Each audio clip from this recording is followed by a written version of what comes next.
So,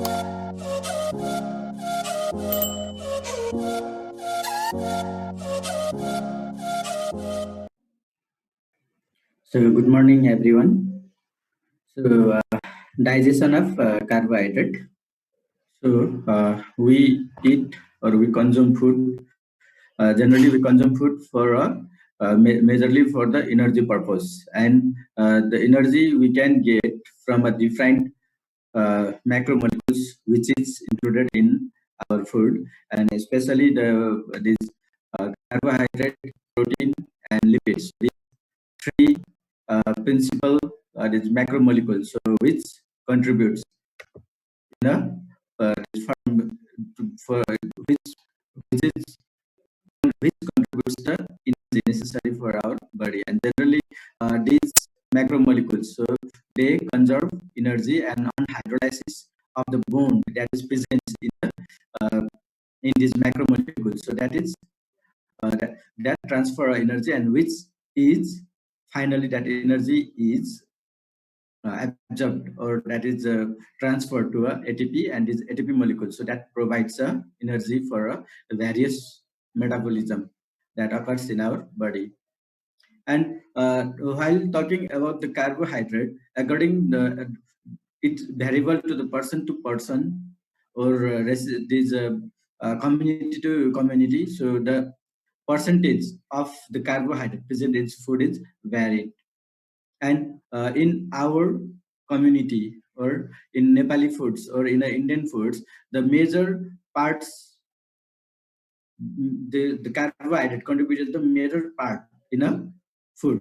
So that it is the major macromolecules that contributes for the energy generating, or for providing the energy in a food. And generally, in our diet, that means 50 to 70%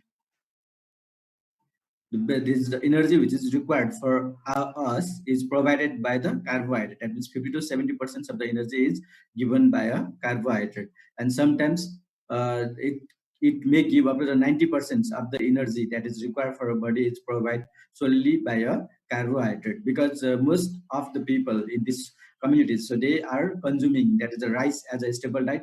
Along with that, they take potatoes. So most of the foods, they contains a carbohydrate as a principal source. So that's why this carbohydrate contributes around this 50 to 70 and sometimes 90% of the energy that is required by a body. So, and generally we consume these foods for getting up the energy.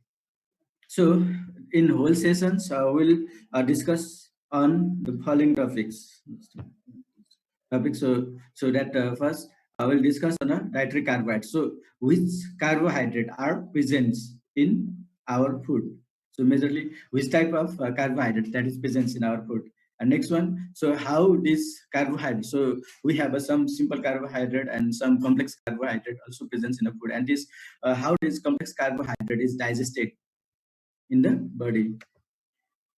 And next, this one. So we also discuss on this one. We'll also discuss in this how these monosaccharides are absorbed from intestine, intestinal cell, and then there's this mechanism of absorption of glucose, and then a few of the this one clinical aspects of these dietary carbohydrates, like this lactose intolerance. On that also we'll discuss. And next one is that we also discuss on dietary fibers.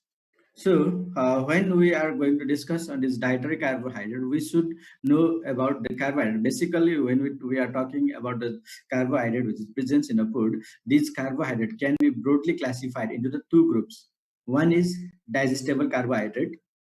So, this that means those carbohydrate which is digested and absorbed, and they provide the energy in our body. And other parts of the carbohydrates also, which is called as undigested carbohydrates. So undigested carbohydrates are those carbohydrates so which is not digested in our bodies. Generally, for types of this carbohydrate, our body require enzymes. If the body do not have enzymes, means then this carbohydrate cannot be digested. So the dietary carbohydrate can be broadly classified into two: digested carbohydrate and undigested carbohydrate. And digested carbohydrates, generally they are important for the providing of energy, and though these undigested carbohydrates, they are not able to provide energy to our body, but they are also equally important as these digested carbohydrate, because these undigested carbohydrate, they act as a dietary fibers and they help to prevent a different disease to our body. So generally this carbohydrate which is present in our food is this starch, glycogen, cellulose, sucrose, lactose, glucose, and fructose. Among that, this glucose and fructose, these are the monosaccharides, so they are not necessarily digested, and they can be directly absorbed. However, these polysaccharides like this starch and glycogen, these are the complex carbohydrate, and these disaccharides like sucrose and lactose, before absorptions of these carbohydrate, they should be converted to the monosaccharide, and these conversions of these starch, glycogen, sucrose, and lactose to the its respective monosaccharides is called as a digestion. So why it is necessary to digest this, why this carbohydrate is necessary to digest, because these carbohydrates, they can be absorbed from a small intestines only in the form of monosaccharides. So they cannot be absorbed in the form of this complex carbohydrate like in this polysaccharide, this starch or glycogen, or they cannot be absorbed in the form of this sucrose and lactose. So before absorptions of this carbohydrate, they should be converted to the monosaccharide, and this conversions of this complex carbohydrate to the its respective monosaccharide, it's called as digestion. So that is a hydrolysis of macromolecules to the monomers. And this cellulose, so this cellulose, it is the undigested uh, non-digestible carbohydrate, because in human beings, these human beings lack a enzyme which is responsible to degrade cellulose to its monomer glucose. So that's why this cellulose is a dietary fiber. It's not a digested carbohydrate. It also contributes large amounts in a dietary carbohydrate. It is not a it is not a digested carbohydrate. So disaccharides and polysaccharides, they require a hydrolytic level in the monosaccharide before absorption. So only this carbohydrate, they can be absorbed from a small intestine in the form of monosaccharide. So they cannot be absorbed in the form of polysaccharide and disaccharide. So before that, they should be digested, enzymatic digestions. So digestive enzymes. So we have in our body, we have a two class of hydrolytic enzymes for the digestions of carbohydrate. So one is amylase. So these amylases are the endoglycosides.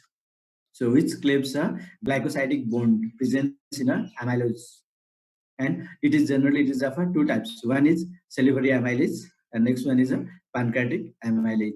So these both acts on a starch or a glycogen, and they cleave a glycolytic bond that is present in between the amylose groups, and they cleaves a bond non-specifically. So they both are the isoenzymes. So they act on the same substrate. They catalyze the same reactions. That is they catalyze alpha 1,4 linkage, alpha 1,4 glycosidic linkage, but their presence is in a different site. So one is name itself, it shows that the salivary amylase, so that is present in the saliva, and pancreatic amylase, so that is present in a pancreatic juice. So and next type of these hydrolytic enzymes, so digestive enzymes for carbohydrates, oligo and disaccharides. So these disaccharides enzymes are responsible for a degradation, so hydrolysis of the specific disaccharides. So like this isomaltase. So isomaltase is responsible for cleaving the alpha 1,6 linkage that is present in a isomaltose and alpha limit dextrin maltase. So this is the enzyme responsible for a breakdown of alpha 1,4 linkage presence in between the maltose. So this maltase is responsible for a hydrolysis of maltose. Lactase, so it is responsible for a catalyzing of lactose to give a glucose and galactose. Sucrase, so this enzyme is responsible for the conversions of sucrose into the fructose and glucose. So two groups of hydrolytic enzymes, amylase, that is mainly for a degradation of glycogen and starch, and this oligo and disaccharide enzymes, so they are responsible for conversions of these disaccharides and oligosaccharides. So we're going to discuss one by one. So salivary alpha amylase, and this salivary alpha amylase, it is also called as a ptyalin.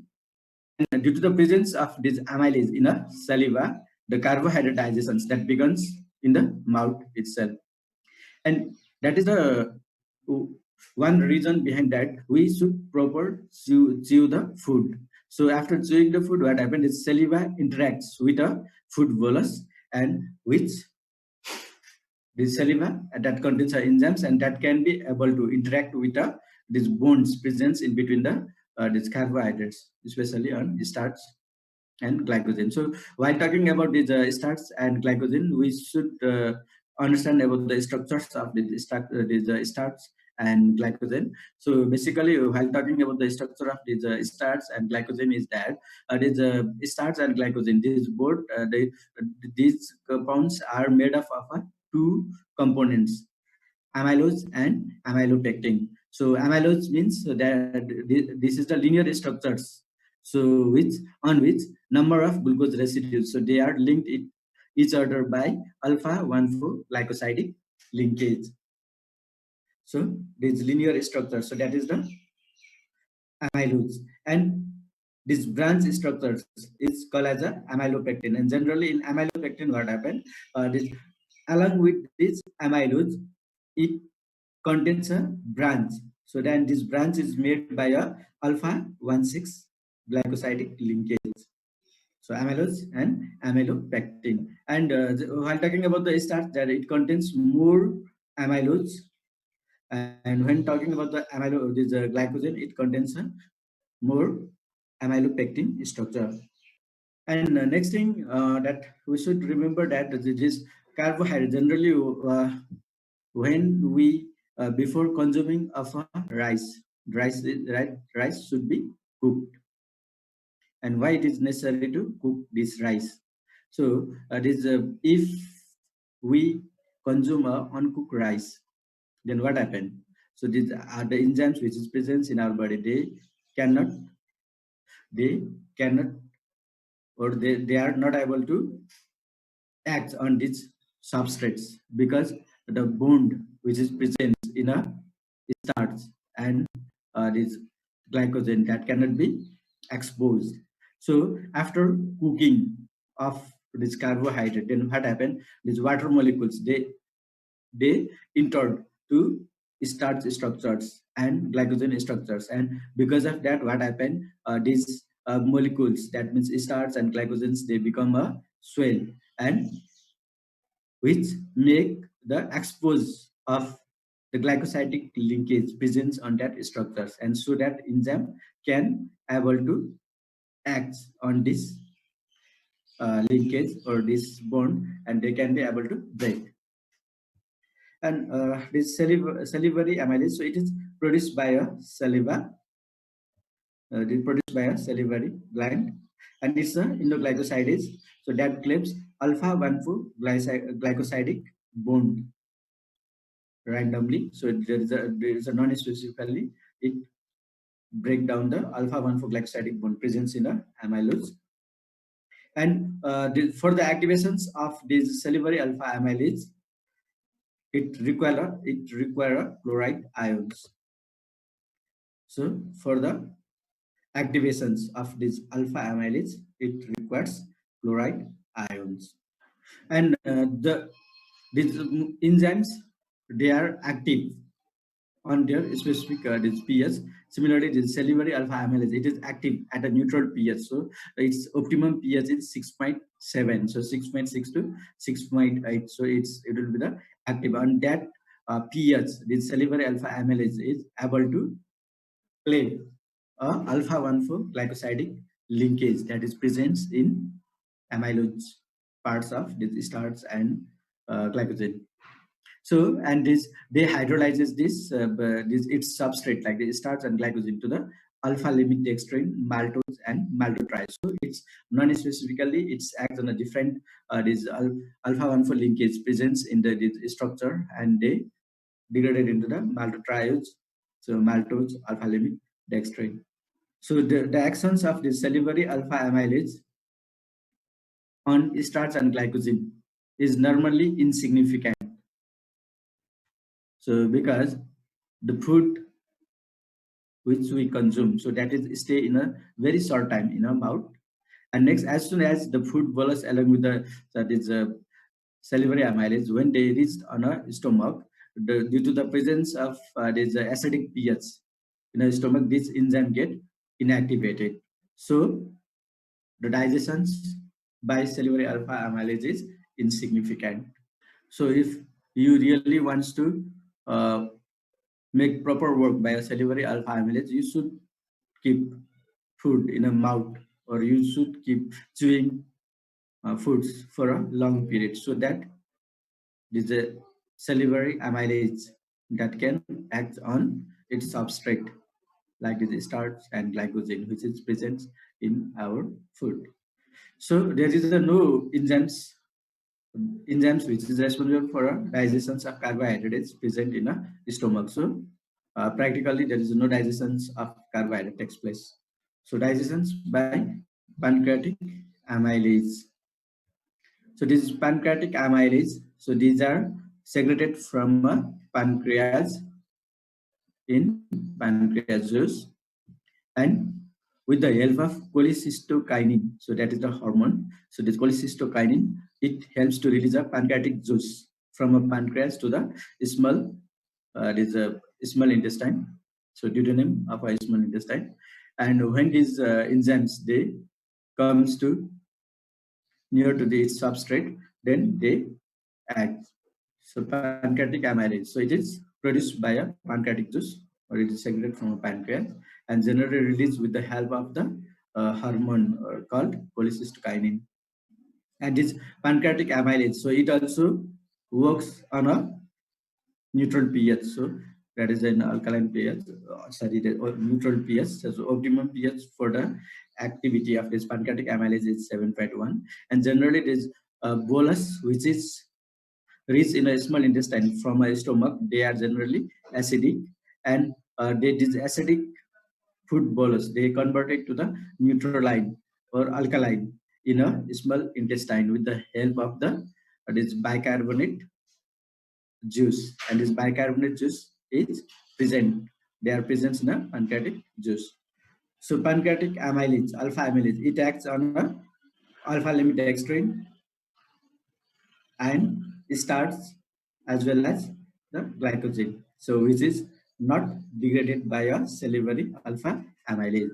So salivary alpha amylase that also acts on this starch and glycogen, but due to its interaction, the short interactions with a substrate, they cannot completely digest, and the remaining part, so which is not digested by a salivary alpha amylase, so that digestions will be continued in a small intestine by a pancreatic alpha amylase.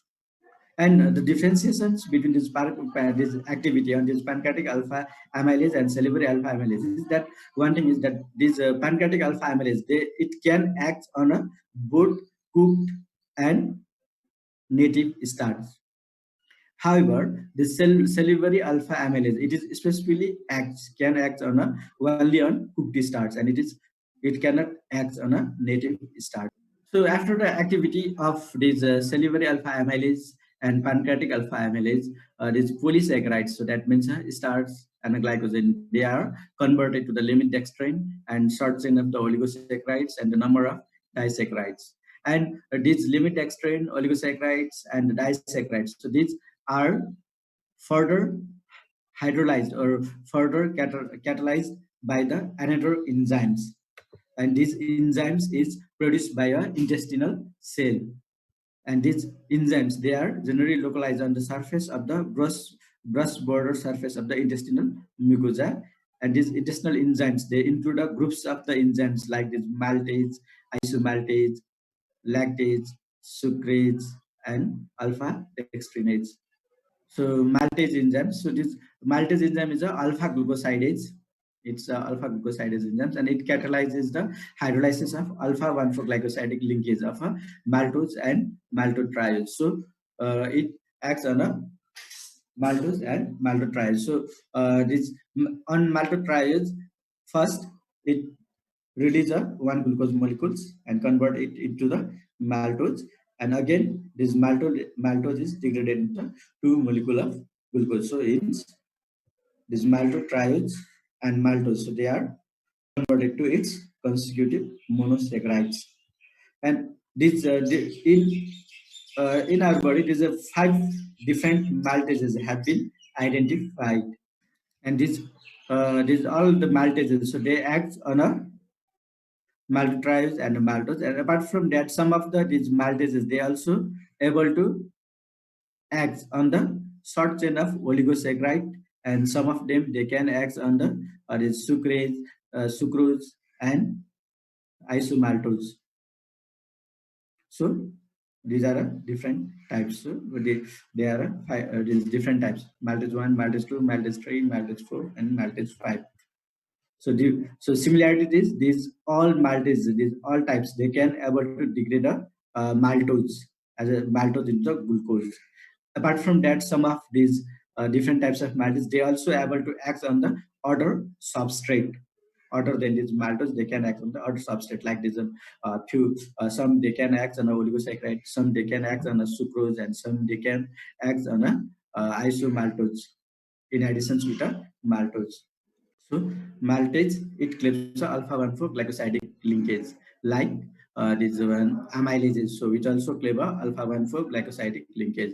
So differentiation is it is alpha amylase. It acts on a substrate, starch and glycogen. So especially on amylose, and this maltase, it acts on the maltose and a maltotriose. So isomaltase. So it is also a alpha glycosidase, but it catalyzes the hydrolysis of alpha 1,6 glycosidic linkage. So maltase, it acts on a alpha 1 for glycosidic linkage. Isomaltase, it acts on a alpha 1,6 glycosidic linkage, and the substrate for this this isomaltase is uh, isomaltose and limit dextran. So it's not a isomaltase, so it's a isomaltose. So isomaltose is a substrate, isomaltase is a enzyme. So isomaltase degrades the substrate isomaltose into a two molecule of glucose. And here also it also acts, these isomaltase are also able to act on another substrate, limit dextran, to remove a alpha 1,6 linkage presents on that, so that it reduces the glucose, and the remaining is dextrin. So it is acts by another enzymes to aid the monosaccharides. So lactase. So it's a beta glycosidase enzyme, and it is active. Its optimum pH is 5.4 to 6, and it hydrolyzes its substrate, the major substrate, that's the lactose, into a glucose and galactose. So lactase cleaves lactose into glucose and galactose. Sucrase, so its optimum pH is 5 to 7, and it catalyzes substrate sucrose into a glucose and fructose. And its sucrose is it is also one of the major dietary carbohydrate. So most common carbohydrate presents in a dietary food. And this sucrose is cleaved by enzyme sucrase into a glucose and fructose. So alpha dextrinase, and it is also called as a glucoamylase. And in some book, this enzyme is mentioned as a intestinal amylase. So if you saw this intestinal amylase in some books, then it is a same enzyme, that is the alpha dextrinase. So some of the books it is mentioned as a alpha dextrinase, and some of the book it is mentioned as a intestinal amylase. And this alpha dextrinase, it is a exoglycosidase enzyme, and it hydrolyzes the alpha 1 for glycosidic linkage, starting at the non-reducing end of a oligosaccharide chain. Generally, they cleaves, so they remove a single glucose at a time from its non-reducing end to add a number of monosaccharide, that is a number of this glucose. And apart from that, this alpha dextrose can also able to hydrolyze maltose and maltotriose. So that's why in some of the book, this alpha dextrose is not mentioned, because as already in earlier slide we discussed that we have different types of these maltase enzymes. So different these 5 types of maltase enzymes. So in among these 5 types, so one of the type it is alpha dextrose. So some of the intestinal enzymes among these different maltase, isomaltase, and these sucrase, lactase. Among them, just some few of them they are attached to the glycocalyx, so which increases the local concentration of the monosaccharide to facilitate their absorption. In addition, so these the enzymes which is attached to a glycocalyx, so they also decreases the availability of glucose for pathogens. So glucose for pathogens, so that may be present in the lumen. So the addition, this attachment of these intestinal enzymes to the glycocalyx, so it have a 2 functions. So one is it increases the local concentrations of monosaccharide to facilitate their absorptions, and further it also decreases the availability of glucose for pathogens. So that is present in the lumen. So whether what carbohydrate will be the presence on a dietary food, finally these carbohydrates they are digested and they are converted to its monosaccharide. So at the end, so after the complete digestions of this complex carbohydrate, and these monosaccharides, glucose, fructose, and galactose, they are readily absorbed through the intestinal mucosal cell into the bloodstream, and galactose and fructose are transported to the liver, and further where they are converted to the glucose. So in our body, this body uses the glucose as a source of energy. So which there is a no matter any type of monosaccharide or carbohydrate we can consume, but before utilizing by body, they should be converted to the glucose, and these conversions of a different monosaccharide to the glucose that takes place in a liver. So intestinal absorptions of monosaccharide. So monosaccharides are absorbed from the upper small intestine. So basically it's takes place, we were discussing on digestion of carbohydrate. So the complex carbohydrate, that means disaccharide and polysaccharide, they are converted to the its monosaccharides. And so generally the carbohydrate can only absorb in the form of monosaccharides. So now we'll continue on the how these monosaccharides are absorbed from small intestine. So these absorptions of these monosaccharides. So generally what happens is the monosaccharides mean that glucose, galactose, and fructose. So and other monosaccharides also. So they are absorbed at the proximal jejunum, and the rate of absorptions are different to the different monosaccharides. So by keeping this glucose as 100% absorption, that the rate of absorption is it is keeping as 100, then this galactose is 110 and fructose 43. So xylose 15, arabinose 9. So that shows is that these hexoses are absorbed faster than pentoses, and among the hexoses also galactose is more rapidly absorbed than glucose and fructose. So in our body, that we have a generally two transporter systems are available for the absorptions of these monosaccharides. So one for glucose and galactose, so which is depend upon a sodium ion, and other for a fructose, so it does not require a sodium ion. So you can see on this structure. So this is the luminal side of a epithelial cell, and this is the basal side of intestinal epithelial cell. So in luminal side, so get glucose and galactose, so they are absorbed with the help of sodium, and fructose they absorb without sodium, so without the help of the sodium. So now we'll discuss detail on the mechanism of absorption of glucose. So glucose is absorbed by sodium dependent secondary active transport, and generally in our body there are two types of sodium co-transports are available for the transport of glucose, so which are called as SGLT1 and SGLT2.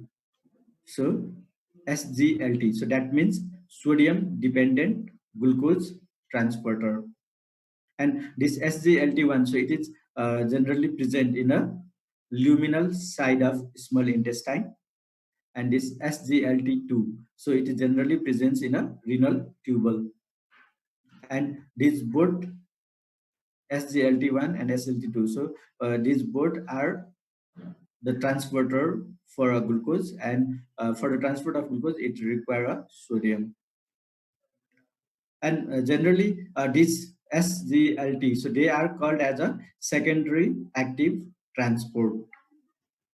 So why it is called as a secondary active transport means that this glucose, so glucose transport against a concentrations gradient, and for the transport of a glucose from a lower concentration to the higher concentration, so for that it require a sodium. While talking about the concentrations of sodium is in extracellular fluids, that is in the luminal part and the epithelial cell intracellular fluid, so the concentrations of sodium is high in a extracellular fluids. So that is in a luminal side or interstitial fluid, the sodium concentration is high. And in epithelial cell, the concentrations of sodium is low. So the sodium transported from higher concentration to the lower concentration. So that is a towards the to so down to the concentration gradient. So and this the movement of sodium from higher concentration to the lower concentrations, so that so during that time what happened, it also transported glucose to the cell, so which is from a lower concentration to the higher concentrations. And after that what happened, when this sodium and glucose that is reached into the epithelial cell, the sodium again back to the interstitial space or to the lumen part, and during that time what happened, this sodium it transport against the concentration gradient, and this is done for that it require a energy, and that energy is provided by a ATP, and the transport of the sodium from intracell, that epithelial cell, to the interstitial space is done by the help of the enzyme called the sodium potassium ATPase. So it is called as a secondary active transport. Secondary active transport for the transport of glucose directly, it does not require energy, though it is transported from a lower concentration to the higher concentrations. However, this indirectly, that means the in the next step, that is the this transport, this exchange of sodium with the potassium. So that time it require a energy. So it require indirect. So it is called as a secondary active. There is a no directly involvement of a ATP for the transport of glucose. If any these molecules which is transported via the cell membrane, if there is a directly involvement of ATP is there, then it is called as a primary active transport. If on that if that case, that means this transport across the transport of molecules across a cell membrane, but the energy requirements is energy involvement is indirect, then it is called as a secondary active transport. So this sodium dependent glucose transporter, so there are carrier proteins and which have a two binding site. So one for sodium and one for glucose. And generally these acyloids, they are mobile in nature. So first this sodium get bind on its side. So the binding of the sodium on this acylate, it changes the conformations of these proteins, so that it activates, enabling the binding of glucose to this carrier protein. And after the binding of this glucose on that carrier protein, then it moves towards the across the uh, intra-cell. So where it releases sodium as well as a glucose. After releasing a sodium and glucose, then again it go back. So sodium is transported to the lateral intracellular space. It exchanges for a potassium requiring ATP and sodium potassium ATPase enzymes. So that's why it is called as a secondary active transport. So initially there is no requirement of energy, but later on what happened, again this back of this sodium to the interstitial space, it require energy. So inhibitors of glucose transporter. So UVN, so which inhibits sodium potassium ATPase, also affect the transport of glucose. Fluorizine, so that inhibits the coupling of sodium to co-transporter. So that also shows is that for the absorptions of glucose, it require sodium. So next, this dinitrophenol, so which prevents the liberations of energy. So this dinitrophenol, it prevents the formations of ATP. So if there is no ATP, then this transport of glucose is reduced or decreased or stopped. So that also shows us that this energy is necessary for the transport of glucose across cell.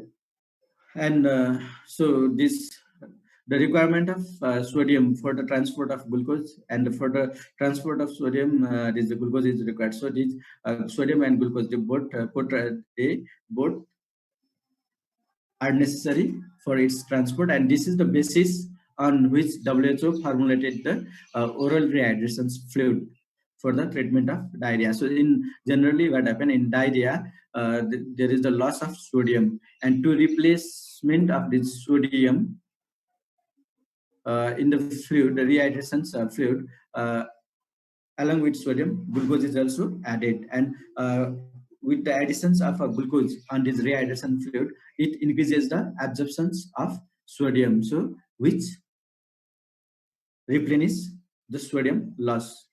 And apart from that, glucose also provide energy, so which is necessary for the absorptions of sodium. Okay. So glucose is transported into an interstitium by facilitated diffusion, requiring a glucose transporter called as a GLUT2.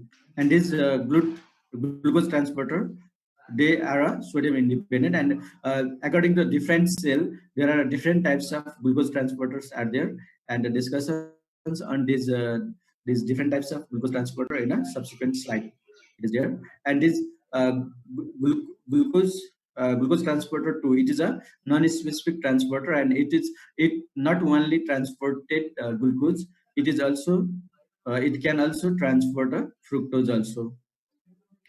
And this glucose transporter 2, it can be inhibited by a cytochalasin B, and the mechanism by how this glucose is transported is different from a sodium glucose transporter. And the mechanism by which this glucose is transported from epithelial cell to the interstitium space is by a ping pong mechanism. So ping pong mechanism. So ping pong, these glucose transporter proteins. So these glucose transporters, they are a carrier protein, so which can exist in a two conformations. So depending on the solute concentration. So one is Pong state, and next one is a ping state. So Pong state, so during a Pong state is a dead state on where the carrier protein, it exposes to the high concentrations of solutes. And so that what happened, these molecules, they can bind to the specific sites of the carrier protein. After binding of these glucose molecules on a carrier protein, now this carrier protein, it changes its conformations to the ping state. And so ping state, it releases the glucose. and after releasing of glucose, again it converted to the Phong state and it exposed to the outer side. So here in figure also you can see. So this is the Phong state. So generally, when this is structure defined in the different cells, which is depend upon the glucose as a source of energy. And when we talking about the glucose to transporter, so that is which transport glucose from epithelial cell to the interstitial phase. So on that, what happened? This Phong state. So it is towards the inside of the cell. So where the higher concentrations of glucose is present. So on that, what happened? This glucose bind, and after binding of that, what happened? It is converted to the pink state, and from here it releases the glucose, and again it come back to the original state, original conformation. That is the Phong state to get another glucose molecule. So simply, you can remember that Phong state is towards the higher concentrations of the solute, so that this solute can bind to its carrier protein, and pink state for a releasing of a solute. So different glucose transporters. So we have a different uh, uh, from glucose 1 to glucose 7 transporters have been identified. So GLUT1, so it is specifically present on red blood cells, brain, kidney, colon, and placenta. And generally, this glucose transporter 1, it is used for a glucose uptake by these cells, and it is independent of insulin. And this GLUT2, so it is generally present in the liver, kidney, small intestine, beta cells of a pancreas. And so generally, the functions of GLUT2 is rapid uptake or release of a glucose. And the differentiations of this glucose 1 and glucose 2 is, so glucose 1, the glucose, this GLUT1 transporter, glucose transporter, they can able to transport glucose even in a low concentrations of a glucose. So they can transport a glucose to the cells even in a low concentration of glucose. And GLUT2, that is the glucose transporter 2. So it only acts when the concentration is high. So for example, so it is present in a small intestine. So generally, what happens, epithelial cells, they contain a high concentrations of a glucose, so that this from high concentration of glucose to the lower side they can transport. So only when the concentration is high, that time only it can act. So GLUT3, it is present in brain, kidney, and placenta. So it is also used for a glucose uptake. And GLUT4, so it is generally present on a skeletal muscles and adipose tissue and heart. And this GLUT4 is the insulin-dependent glucose transporter, and it only acts in presence of insulin. In absence of insulin, this glucose transporter 4, it is not able to transport a glucose. And especially those persons who are suffering from diabetes, so who are suffering from diabetes, so they have a low concentrations, low number of these receptors, glucose transporter 4.